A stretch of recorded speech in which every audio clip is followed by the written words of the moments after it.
You're listening to The Greg Kelly Show. Kids in cages. Oh, boy. Cut 27. Trump administration and Republicans separated children from their parents at the border, threw kids in cages, and made families sleep under aluminum foil. We saw kids in cages, sleeping on the floor. Very easily arguable that it's morally wrong. Kids in cages, not okay. We've got kids in cages on the border. We've got people in prisons when they're trying to seek asylum. It's not right. It's beyond politics. It's about right and wrong. Now you got people dead. Dead.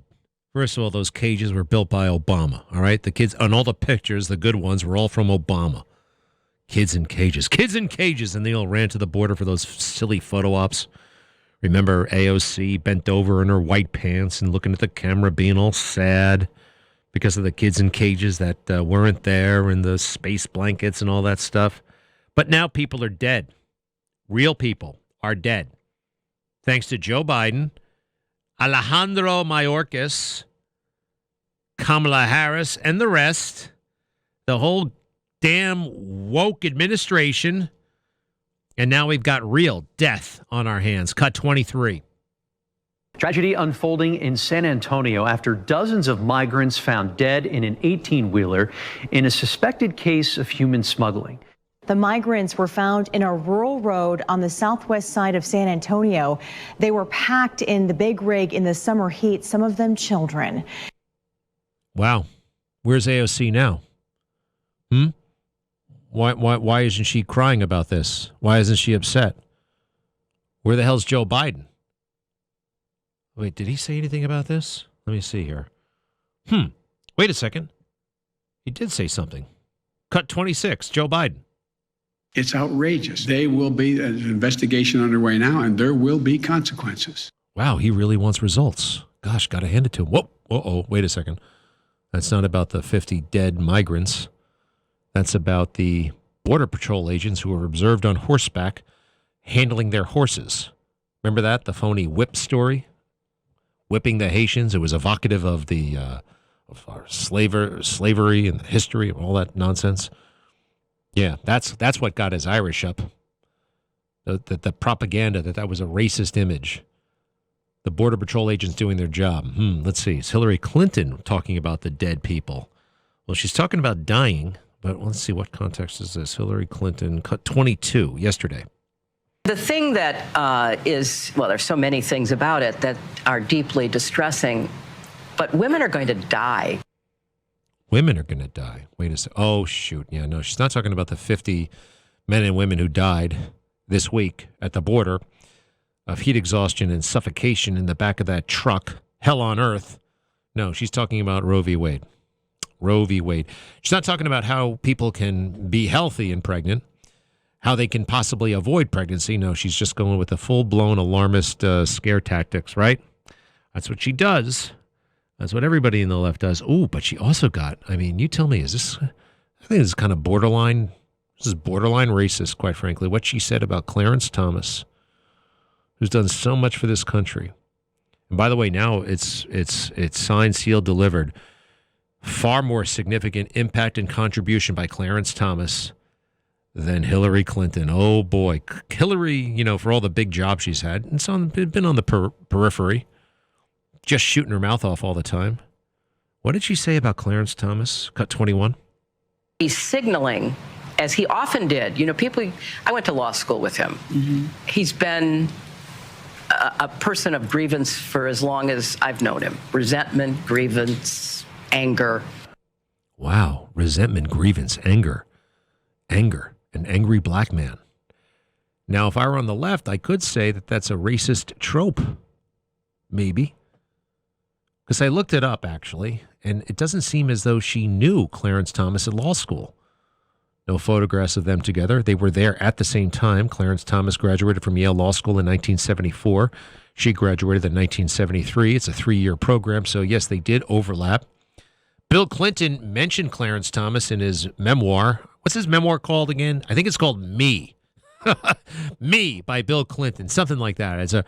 My Story by Bill Clinton. And on page 600 or so, it's a very big book. He said, it's true that Clarence Thomas and I attended Yale at the same time. We were classmates, but I didn't get to know him. That's it. But somehow, and then Hillary has written about three books about herself. No mention whatsoever of Clarence Thomas. All right? But somehow she picked up that he was all about grievance and anger all the time, right? Gosh, isn't the left telling us that the place is so systemically racist, America? I mean, by her definition of America, he should be angry. He should have a lot of grievances. Well, why are you getting on his case if he is that way? Isn't this a systemically racist country, right? Racist to its core, our founding fathers and all that stuff? 1619 Project? Yeah, I looked at that. I mean, you believe it. I don't. But lay off him. He's a great man. Don't worry, Clarence Thomas. We got your back. Well, more importantly, the U.S. Marshals do. Oh, boy, these guys need protection. So Joe Biden was asked about those 50 dead people. First, you know what he's like when he wants to criticize Border Patrol agents for doing their job. You know what he says in that situation? He says something along these lines. Cut 26. It's outrageous. They will be an investigation underway now, and there will be consequences. All right. Now, when Joe Biden is asked about 53 people now, 53 dead migrants in Texas in a truck from heat exhaustion and suffocation, of course, that's, Joe Biden's the empathizer in chief, right? Isn't he? Cut 11. But thank you for your hospitality. It's unmatched. Would you have any reaction to the deaths of 50 migrants in Texas?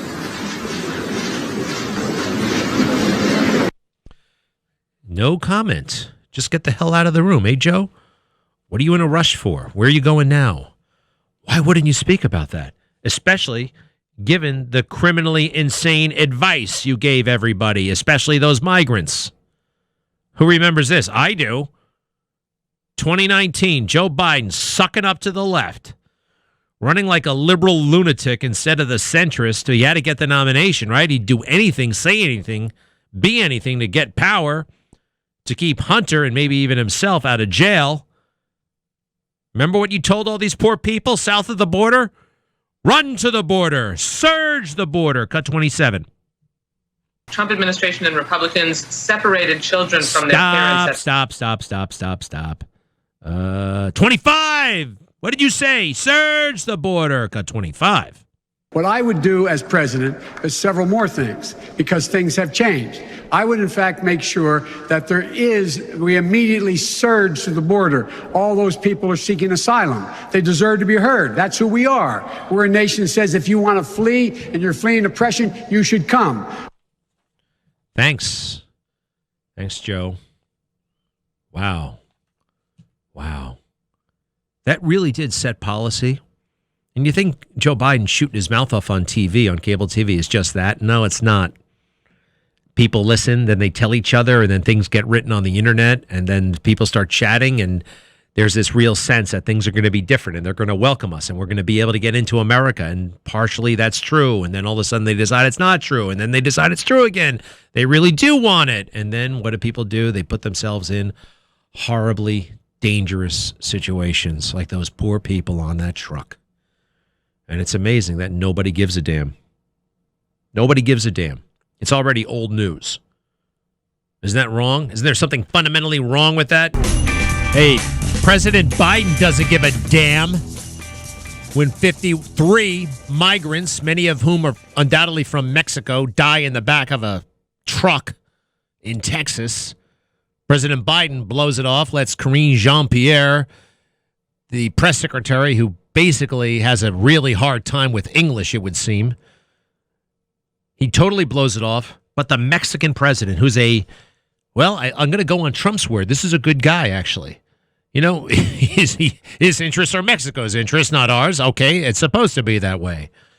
And he may be a leftist socialist maniac, but you know what? At least you can do business with him.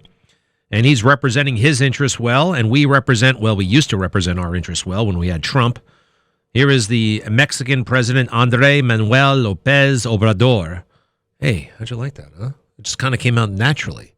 Probably still messed it up, but it sounded okay. Cut 12. We're in support. Our consul has been there since yesterday.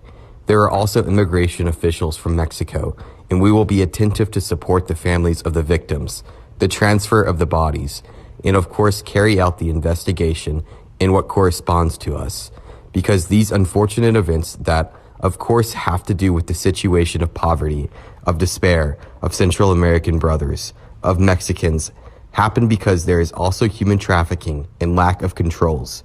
In this case, on the border of Mexico or the United States, and in the United States. Wow, very appropriate. And I understand. I understand where he's coming from. Absolutely. Hey, by the way, President Obrador speaks like perfect English. That's like perfect English. Wait, what? Oh, that was his interpreter. Oh, okay. All right. It wasn't him. All right. Well, anyway, he's got a pretty good. I know.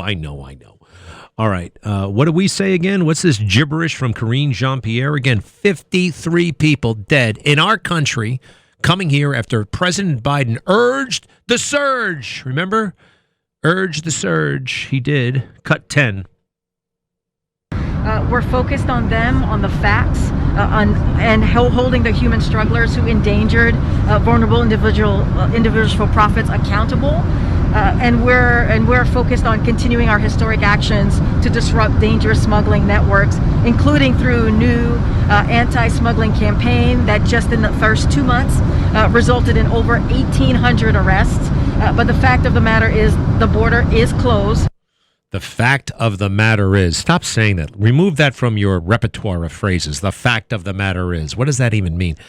And by the way, you're focused on the facts. Did you hear anything about the tragedy of this?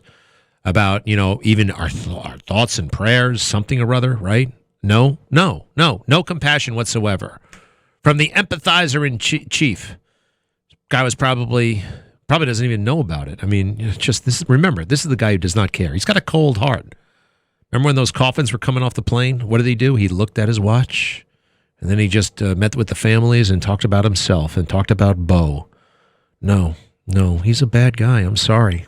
I hope he finds his way. This is not a guy. This is not a man who's close to God. It's not. Imagine the opportunity. Look, here I am. What the hell? What are we? 7:70. Okay, 7:70 a.m. I love it.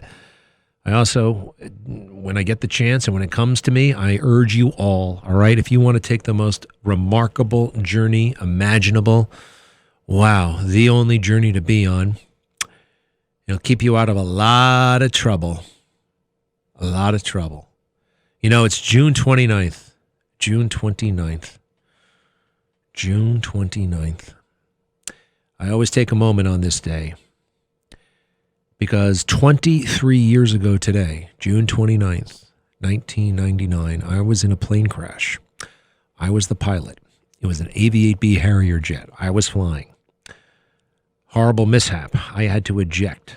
I was joining on a tanker at about maybe 14,000 feet or so and overshot the tanker, came around, put my nozzles down. The nozzles locked in the down position. The aircraft departed control flight. I started spinning all the way down to, I don't know what it was, maybe 2,000 or 3,000 feet. I pulled the handle. Ejected. It was like a cartoon. I left that airplane like a bullet leaves a gun, like, just got so small so quick. I remember the airplane. I also don't remember a lot. I remember being in a haze, absolute quiet outside the plane.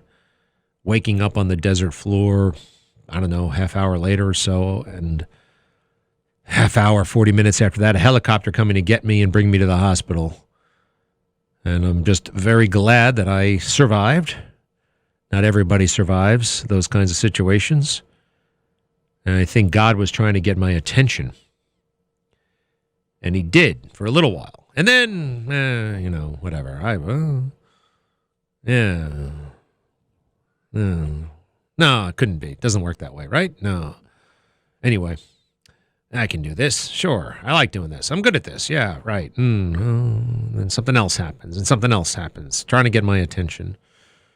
Anyway, I'm happy to be alive. I'm very happy that I finally discovered the most important thing, the Creator, and there is a way to get to know him through the Bible. You start reading, miracles will start happening. And I do recommend the Charles Stanley Life Principles Bible.